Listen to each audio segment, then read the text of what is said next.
to the RationalInvestor.com's Daily Brief. The answer to your question is learn the goddamn process, trade your trading plans, don't take too much risk on any one trade, and just let yourself get rich. All right. Hello, everybody. Welcome back to another episode of the Rational Investors Daily Brief. I am Chris, your host for today and tomorrow. So welcome back. Feel free to type in the chat here. I don't know if you guys can hear me. Hopefully you can. Uh, I don't usually run these shows. It's like I really do, but Brian is usually the face, so it's a lot easier for me to play along with the bells and whistles in the background and not focus on being the center of attention, but I am today. So, gonna give you guys a quick 25, 30-minute kind of what I'm seeing in the market, recap, summary, if you will. Figured since Brian's been on vacation for a little bit, see if we can find some TRIers, myself included, to come in here and help shine some light on what's going on in the markets and maybe give you guys some value within that time frame. After that, feel free to join me and my special guest for today in the after party, where my special guest, who I'm about to announce, will be going over some great things. He's been a TRI OG veteran, um, I'd say for as long as I've been a part of TRI. So I'm kind of excited for that. But we've got Mr. Steven on the call today. Steven, are you there with us? Hello. I'm here with you. Good to Hey, be here with hey. you. Lovely people. Appreciate you joining in.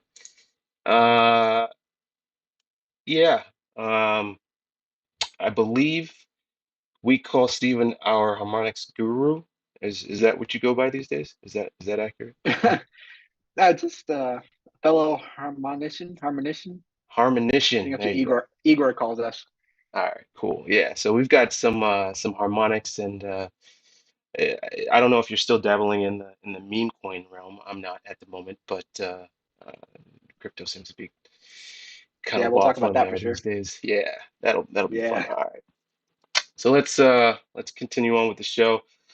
I've got some news articles here. I'm not going to really speak too much on the breadth, but we'll hop into what's happening in the broader stock market. I'm more of a futures trader these days lately, trading a lot with Top Step since I've gotten funded over there, and it's been a time.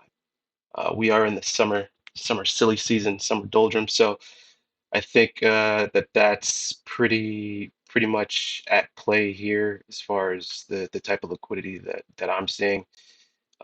Pretty wishy-washy. All the big cats, big wigs are off in the Hamptons, from what I understand. Brian's probably there, schmoozing with those guys as well. But yeah, I think things are probably going to take a little bit of a change over the next few weeks once everybody's back after Labor Day.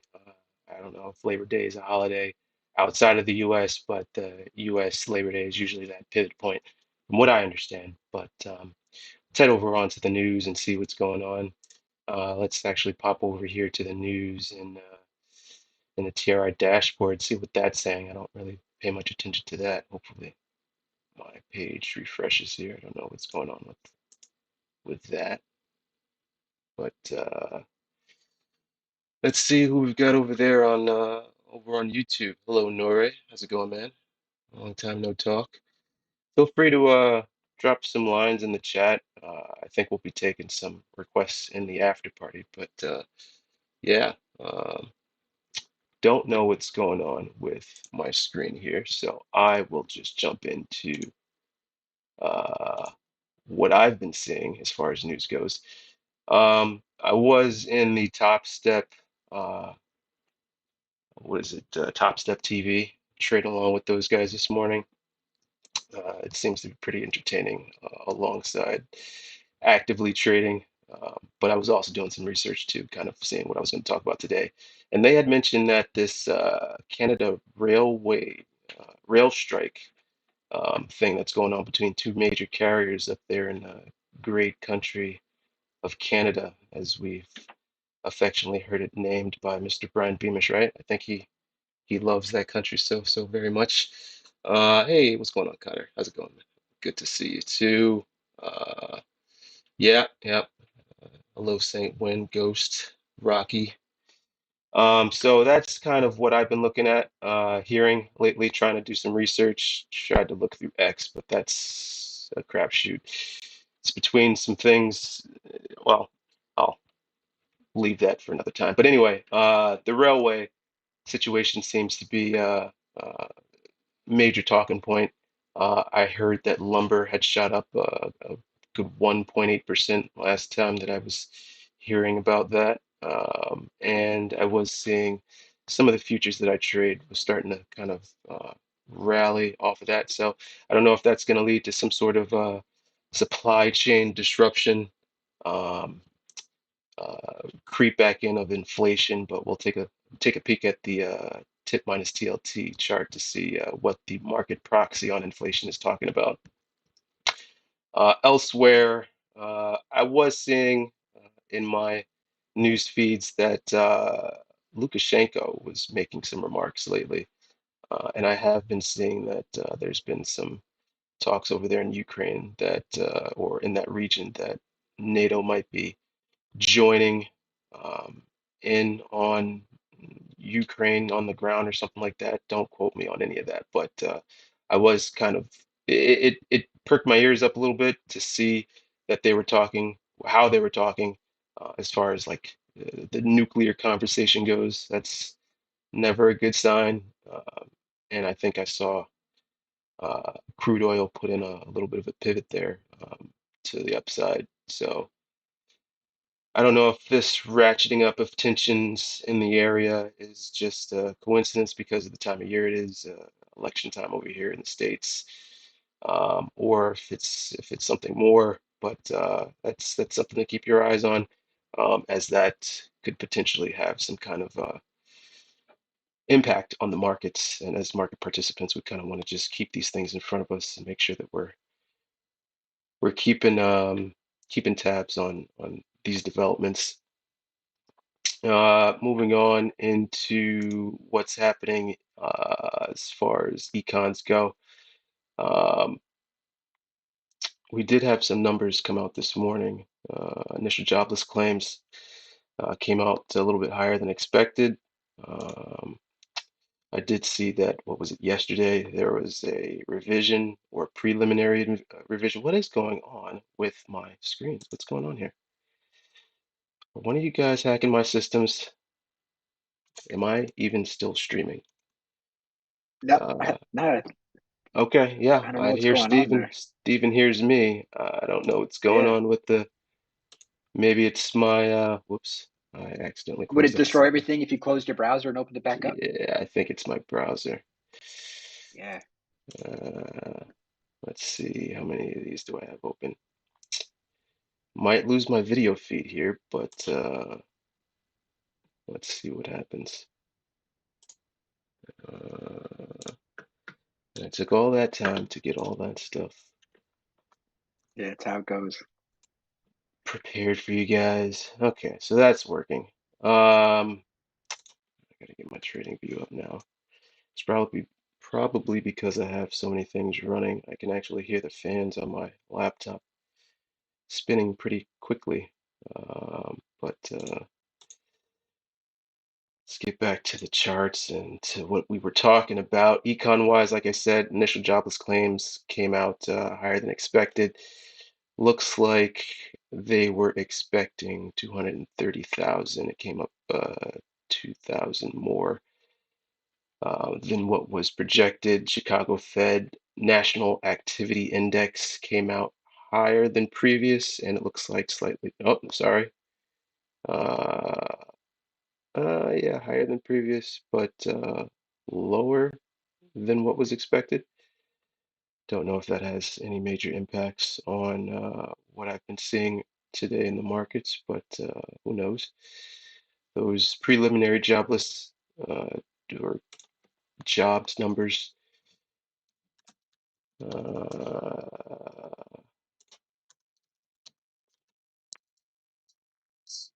Find on that job growth set to be revised down. Yeah, so that's what I was seeing yesterday. I think that number actually came out later than what was expected, but they were talking about this early in the week, and it was pretty widely advertised, publicized, at least yesterday, that this was going to be a major thing and probably a potential talking point for the elections and all that good stuff. So that was something else that was, kind of at the forefront of the econs this past week. Natural gas stocks have actually been paying a little bit more attention to natural gas futures lately because the seasonality window is actually starting to come up in September here. So we'll see in a little bit when I show my charts what that's looking like. There was a build in natural gas inventories, and that was reflected pretty well in price action after that number dropped. Um, we've got Chair Powell coming out tomorrow, Jackson Hole Symposium. That's the big thing this week. All of the other big wigs that aren't in the Hamptons are over there in Jackson Hole, Wyoming, waiting for or just rubbing shoulders and talking about monetary policy and yakking about this and yakking about that, all things pertaining to central banks and banking and finance and whatever it is that those guys do over there. His speech is set to occur tomorrow at 10 a.m. Eastern, so be prepared to maybe tune into that if you're interested. Maybe tune into the markets if you're thinking that maybe they'll impact the markets a little bit. But that's pretty much what I've been seeing in the econs realm. Moving on to the markets and seeing if my browser continues to play nice with me. I was seeing that the stock market pulled back a little bit this morning, and please forgive me for my charts. Looks a little tricked out, but I usually use these charts day to day and kind of mark them up for my daily activity in the futures realm. You can see we kind of opened up here, and the volume profiles here are kind of drawn to the intraday session. So anything that any activity that isn't within a volume profile is the after hours extended trading hour session that occurs 6 p.m. Eastern to 9:30 a.m. the next morning in the futures market when everything opens back up as far as equities go. So we opened up this morning slightly above yesterday's range. You can see we traversed the entirety of yesterday's range, and now we're bouncing on the other side.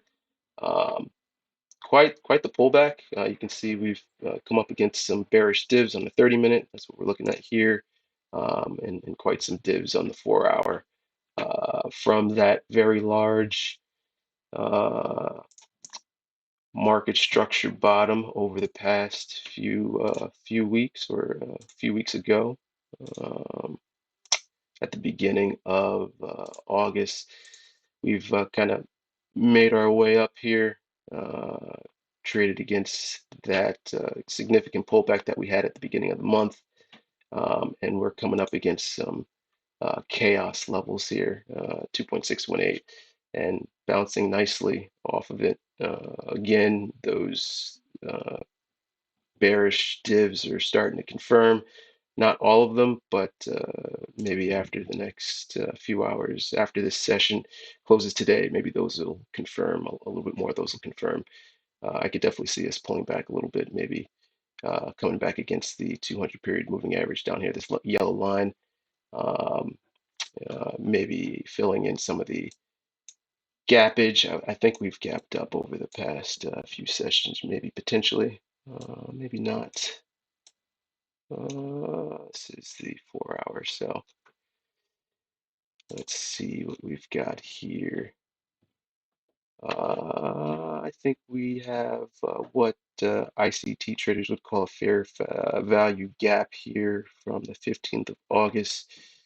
And I'd say that that's pretty much a session to session gap. So we could see a little bit of a pullback down into that area. That's where I would target if we do close. And I kind of like to look at volume profiles as candlesticks from session to session, where above and below value would be your wicks and your tails, and the value area would be your body. So I think if we close down at the lows today, that could be a significant sign that we'll see some more of a pullback. How much of a pullback we see before Powell talks, while Powell talks tomorrow into the end of the week there, who's to say? But just keep that on your radar, I'd say. Um, Something I've been trading additionally recently has been live cattle. We're in a little bit of a seasonality for that as well. So I started dabbling in additional futures products at the beginning of August, and wheat and live cattle were the two products that I started additionally trading. So um, Chris, what's been your favorite asset to be trading with Top Step so far? Have you had a top few? I started trading the S&P gold and crude oil. I'll come to those in a little bit. But those were my main three when I first started trading with Top Step. And then I started to diversify here, middle of the summer. Started looking at seasonality for different products, different commodities products. So I started trading live cattle and wheat over the past 2 weeks, and that's actually been pretty fun. I've enjoyed that a lot. Seen a lot of That, that's really awesome, man. um, clean, I'd say, price action in terms of just, we study a lot of TA here through TRI, along with fundamentals as well, but we're pretty TA driven since I'm screen sharing, to, whatchamacallit, trading view right now, and that's pretty much we talk charts on a regular basis. So from a TA perspective, those traded really well over the past 2 weeks. And I'm actually excited and extremely fearful to get into natural gas here over the next 2 weeks as well. So I think I'm going to stick to my core three, which is the S&Ps, gold, and crude oil, which we'll take a look at here in a few seconds. And then also kind of rotate out the additional seasonal products like wheat, soybeans, maybe cattle, natural gas. We'll see how that goes. Maybe in a month or so, I'll come back and say I completely blew myself up thinking I can trade those products. But if we practice good risk management and execute well on setups, paper trade, and make sure we test the models before we trade them with live money, I think we'll be good. I'll be good. But as traders, that's kind of the process that we want to kind of stick to. Trade your setups, stick to a plan, risk management, risk first approach. I'm always looking at how much can I potentially lose before I get into a trade. So, as long as I kind of stick to that script, I think I should fare well, or at least decently, and I can experience some other markets. So I think that's been my excitement as of recently, trading futures. Thanks for asking. That's yeah, uh, not something I've gotten asked about recently. Oh yeah, yeah, that's cool, man. That's great. Yeah, commodities, they could be a little more volatile, but yeah, in the after party, let's look at a couple commodity charts. This cattle futures, Oops. I'm interested in too. I just had no means to trade it, but you Yeah, with Top yeah. Step, that's pretty cool. I had no means to trade cattle either before I saw that they started offering it at Top Step. So since they Yeah, offered it, why not get a little bit of exposure trading it? And otherwise I wouldn't, like I said, have gotten exposure to it. But being a part of Top Step and being able to trade those products and actually like being able to receive money and payouts based off of your efforts in those markets, I think it's actually pretty interesting and pretty entertaining for me and exciting. Um, Moving over to crude oil, let's take a look at that. Crude has been pulling back over the past few weeks. I think I remember hearing Brian talk about he's seen and believes that there's a top coming in the crude oil market. Um, Looks like we've been in a pretty high time frame, and this is the front month contract. So let's take a look at the continuous futures. But I think over the past few years, we've just kind of been in a very large range. We've had those extreme highs after the COVID, pandemic, scamdemic, whatever you want to call it. We had those 120-ish highs come in there, and I think we had, sub-zero prices come in as well. Yeah, there they go. So those are the sub-zero levels. But all in all, I think as of like 2023, um, we've been largely in a range. Potentially could be coming up against a little bit of a bottom here. I've got some bullish divs coming in on the daily. And I do have some levels drawn up here, so there could be potentially a pivot, drilling down into the 30-minute because I am a 30-minute kind of trader, session wise. Looks like we're putting in a little bit of a inside day here, ranging, not ranging, but looking to break out of the balance area that we put in over the past 24 hours, two sessions here. We've got a little bit of a kickoff level, but this is from quite a while ago, I want to say. So that's not really very helpful. So I'll go back to my uh, current front month contract. We just switched uh, to the November contract. Is that correct? Just a rollover, I want to say a week ago. Don't quote me on that. I am looking at a lot of products here, so and those products do have different front months. So I usually just go off of what the highest traded volume contract is, and to confirm what that is, I usually go to this old-timey site and confirm we're in October, so that's the right contract, not November, October. Yep.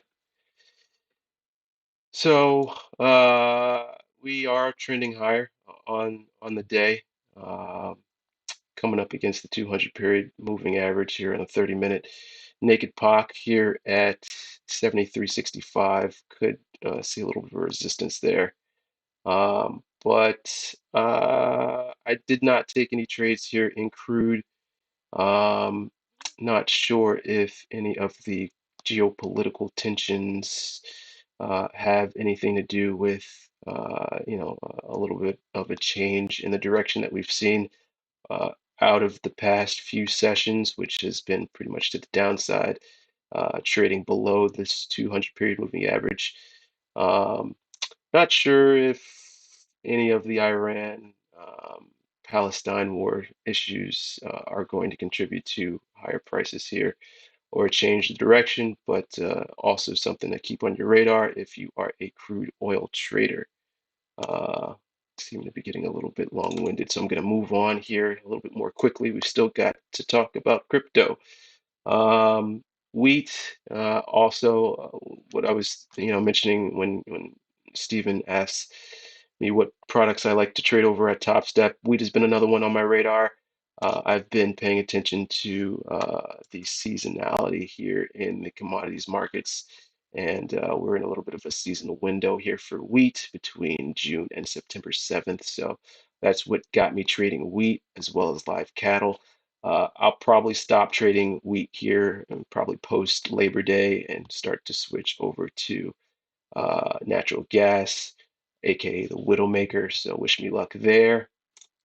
But I think we've pretty much maybe potentially had a little bit of a market shift here in wheat. We just moved over to the December contract, like I was saying. All of these different products have different front month contracts. We're now trading wheat-wise in the December contract. We just rolled over a few days ago, so that is now the most heavily traded volume-wise contract. And we did put in a new lower low in this contract. So we've just made new lows as of today. And according to that rule from Mr. Beamish and those gnarly old commodities brokers, traders, guys, they say, show me a new high and I'll show you a buy. So I don't see why that kind of thinking wouldn't be pertinent to the downside, basically the opposite of a buy, sell. So basically, out of the gate this morning, opening range wise, we kind of opened and never saw the opening range. Again, I took a short here um, as a paper trade. I was very, very annoyed that I didn't take this in my live account, but it's okay. I did get in the paper trade here, and it was a pretty good trade. Still would be in it if I didn't close it and prepare to talk to you guys about it today. Didn't want to be focused on that, but put two lots on here.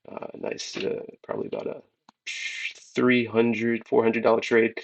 I think each tick is worth 12.50, $12.50 per contract. But that was a fun trade to experience this morning, and I do think that now we've maybe shown a little bit of a pivot here as far as where participation is now heading is in this particular market. Moving on to gold. Gold, I think we just put in new highs, all-time highs here in gold recently. We're now pulling back within, I'd say we broke out all-time highs probably here from this contract. Like I was saying, show me a new high and I'll show you a buy. So gold's probably, definitely due for a pullback. I don't know if I'd particularly be a buyer here. Um, Probably want to be a buyer down here at these lower levels if you're a higher time frame trader. Um, Lower time frame traders probably had a great opportunity for a short if you were looking to fade the rally here, that breakout above.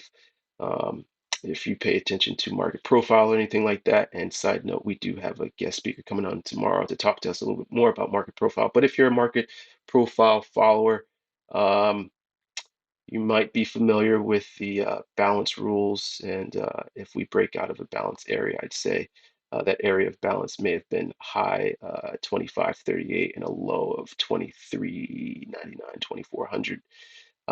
Maybe familiar with that lookout. What is it?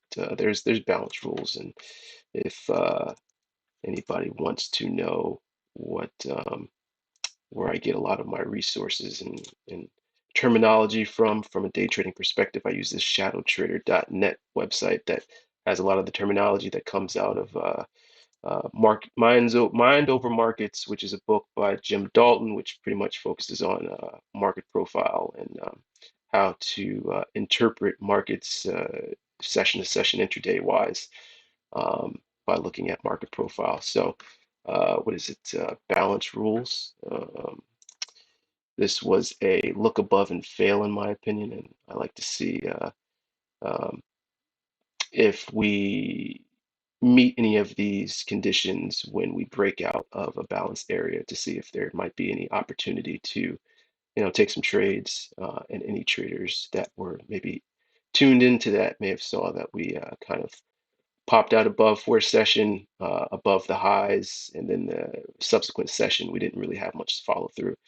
So not much confirmation um, of a breakout. You can see that we came up against some higher time frame divs. You can see this nice market structure M. We've broken below as of today's session, and we're now moving slightly lower. So we'll see. Maybe coming into next week, we can recover, but it looks like we're going to tag that failure level from the downside here, which was a prior weekly kickoff level from Mr. Johnny Hoagland over at Top Step. Gonna leave the traditional market talk at that. I did want to take a quick peek at the inflation gauge, the market proxy for inflation that Mr. Brian Beamish has taught us here at Top Step. where you take the tips and you subtract the TLTs from them, and you kind of get a market proxy on where inflation's going. And a reading above zero is, hey, we're in an inflationary environment. A reading below zero, you can kind of make that out to be a little bit of a deflationary environment. And I did mention earlier in the show that there was that rail strike up in Canada. I don't know if that's going to have any effects on the supply chain, but that could potentially contribute to maybe higher inflation, I would think. Don't quote me on that. It could be wrong, but my interpretation of the market and these tools kind of give me an inclination that maybe inflation might be creeping up a little bit here. And I did see that live cattle was starting to rally a little bit on today's session. So, and we did have a little bit of a breakout there um, in uh, in live cattle. You can see the little W here. So we're coming up and we're tagging that again. So.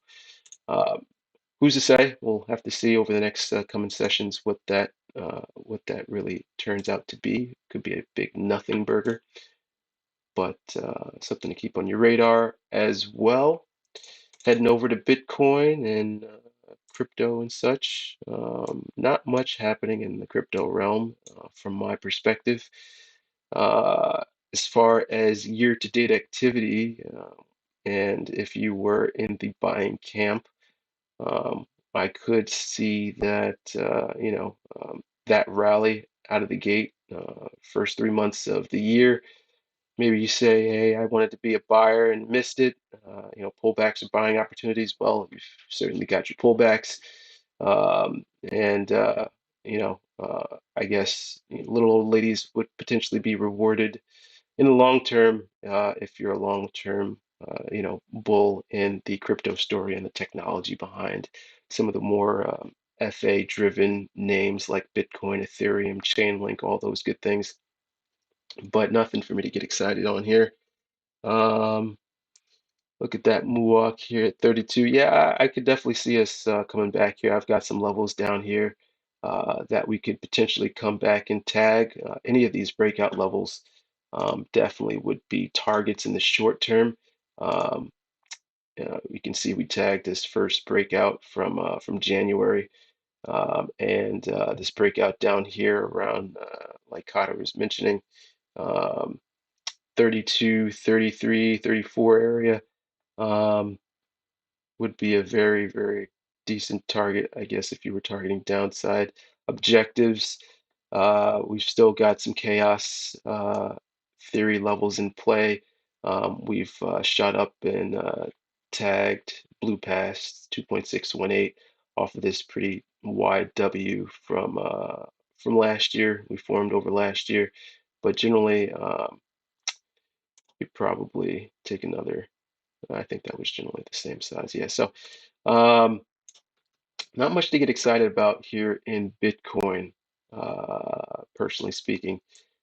From a bull perspective, bears, maybe you've got some shorts that you've piled into here um, into the summer, beginning of the summer, late spring, because you were just on your A game, being a bear, and got off some pretty decent shorts there. Ethereum wise, I think you would have been rewarded if you were selling into those reload zones.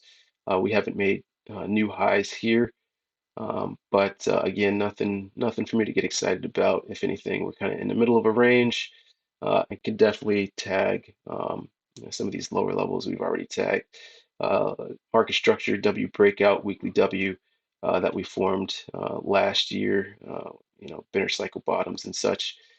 Um, but I'm not really seeing too much to get excited about. I don't know how many times I've said that, but I think we should probably get on over to the after party with Steven to probably see what his take is on the crypto market. And maybe there's some opportunity over there in meme coin world, Solana land.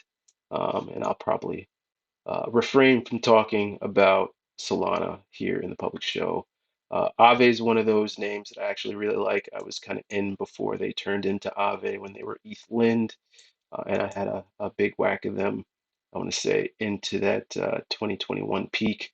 And it's been a pretty FA blue chip name, I'd say, on my radar. From a weekly perspective, it doesn't look that great. I mean, compared to the rest of the market. Sounds like my headset is starting to die. That's how you can tell I'm getting too long-winded. But I would think pullbacks are pretty much buying opportunities. I wouldn't get too excited about crypto here coming into this election. I think over the next few weeks, few months, if you're a little old lady, I would definitely start nibbling on some of the bottoms of ranges here, weekly W's for trade locations in different names. Chainlink is another one. I think we made a pretty decent rally off of those lows there, off of that channel. I think it was a multi-year channel, and we broke out. And we've since from those highs in March, we've retraced at least 50%, slightly more, um, you know, uh, overall. And I think it's a coin pickers market at this point. Preparing for that 2025, late 2025 peak from a cycles perspective that Brian has talked about quite often.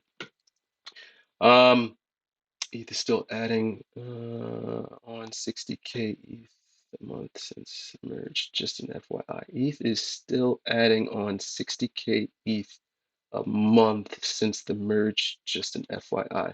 Not exactly sure what that means. Is that sounds FA related? Maybe we could talk a little bit more about that in the after party.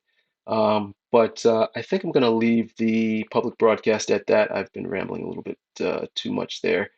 Um, and I do want to get over to the after party and talk to Stephen about what he's seeing on his side of things from a harmonics perspective, as well as um, meme coins and crypto. So appreciate you guys tuning in. Feel free to hit that like, subscribe button if you already haven't. And bring your questions, bring your suggestions, coin picks, and so on and so forth for us to take a look at over in the after party. And let's have some fun talking with Stephen. All right. So without further ado, you guys know what Mr. Beamish likes to say. Don't take any wooden nickels. You know what your number one job is. Play from a position of strength. And the only thing left for me to say to you guys here is bye for now.